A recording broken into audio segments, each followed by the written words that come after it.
Let's talk about transitioning.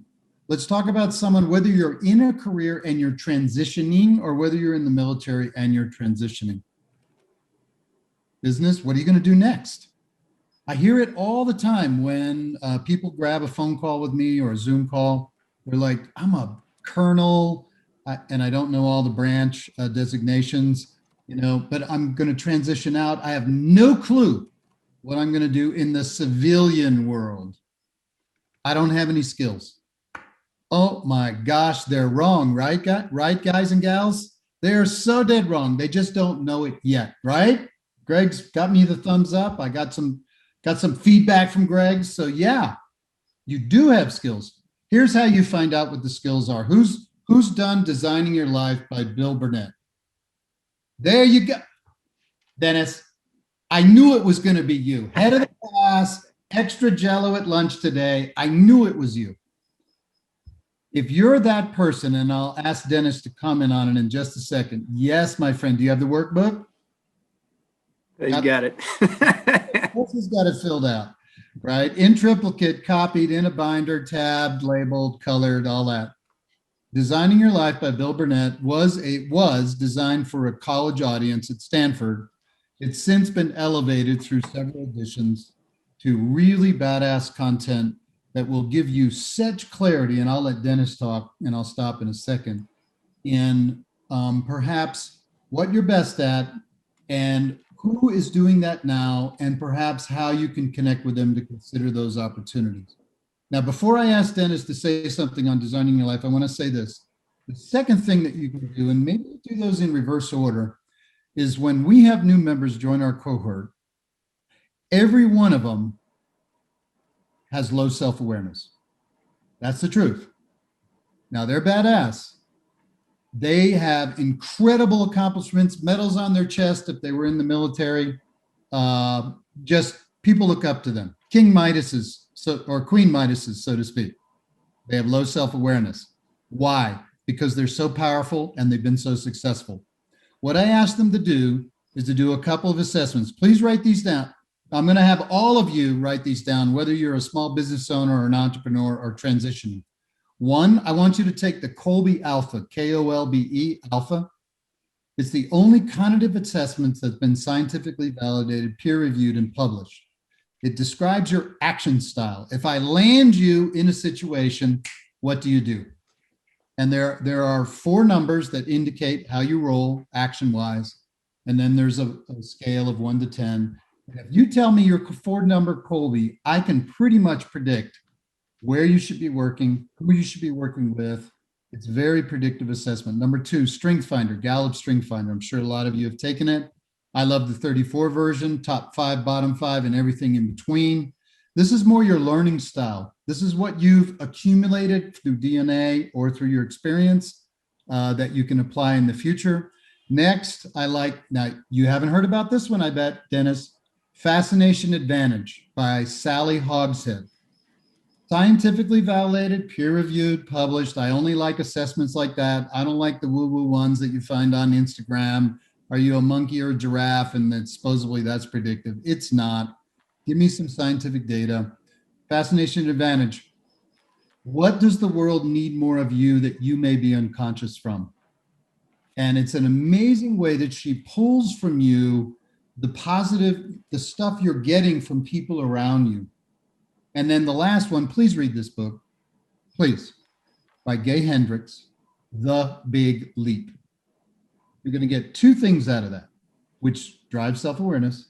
1, you're going to get your upper limit problem. Stop, Watkins. I don't know who you're talking to, but I don't have any limits. And I don't have problems. I certainly don't have an upper limit problem because Buzz Lightyear to infinity and beyond. No, you do have an upper limit problem. You just don't know what it is, and it could be a parking brake. We want to release the parking brake. How do we do that? By just identifying it. Is it therapy? No, it's self-awareness. And then the second part of his book, chapters 4 through 7, your zone of genius. Here's the trouble with badass high performers. Their zone of excellence is so big that they never make it to their zone of genius for a couple of reasons. 1, Everybody asks them to do everything, and they do a damn good job on it, and they do it better than everyone else. And because they're so busy there, they never have time to do anything else. They can't move into their zone of genius. Can I just stomp my foot on that one right there? Like, yes, that. I remember when you took it. Well, your zone of genius was huge. You're doing it now. You're doing it now. So those self-awareness assessments then can lead productively too for you transitioning veterans or you transitioning career professionals into something new, into the designing your life process, which Dennis is a graduate of. He was summa cum laude in the designing your life class. So Dennis, just in a snapshot, what did you get out of that and why did you dive into it? So there was actually two things that I dove into, Bill. One was that design your life because of where it came from in Stanford. And then I also went completely on the other side and did Ase Bursel's program, Design the Life You Love. Yeah. And, you know, that's kind of the whole right brain versus left brain planning processes. So that helped me literally deconstruct how I was looking at transition, and it was helpful to do it both ways. And, you know, one thing that I will throw out to the group, I'm a certified Gallup strengths coach. So if you've taken the Strength Finder, but you haven't sat down with somebody to talk about it, get in touch with me and we'll figure out how to do that. And that, Go ahead. that itself is an incredible value to self-assess using any of these assessments is valuable. What's more valuable is to have a professional, and I've seen Dennis in action, to have a professional help you interpret and more importantly, apply, for example, in Dennis's case, the Gallup Strengths assessment and its results. Somebody had a comment? Did I interrupt? Well, Bill, the only thing that I would add in terms of the design your life stuff, I actually think they had a military guy or gal help them with that design. And why do I say that is because guess how many designs you have to come up with? You have to come up with 3, right? COA number 1, COA number 2, and the throwaway COA, as the military planners call it, right? So based on what you're doing now, or what you think you should be doing, how can you maximize that? How can you bring more of the good and get rid of the bad, right? The stuff that energizes you, do more of it. And the stuff that pisses you off and de-energizes you, put boundaries between you and that and do less of it. Or, you know what? The world decided that, you know what? They don't want any coaches in the world. Okay. So Dennis, what is the next best thing you're going to do and why are you going to do it?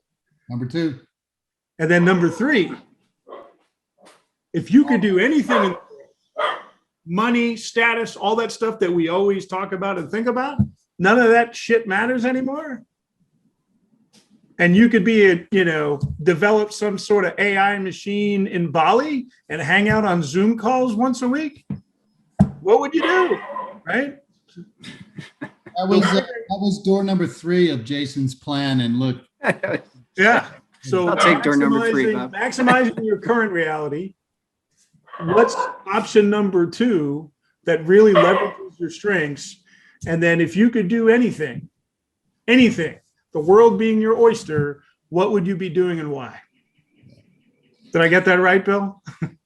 So designing your life, the third thing that I recommend, and this is a common thread between all 3 categories, is a tool that I developed. I can claim copyright on it. I can't claim copyright on much. I curate from a lot of really smart people and I give them copyright, but the one-page personal plan, the O3P, is a tool that I would highly recommend. It gives you self-awareness. It gives you a timeline to your desired future. What most of us have is a desired future in our head, and we call those hopes and dreams, but few of us have a mapped out timeline. Most of you, all of you, had mapped out mission written plans.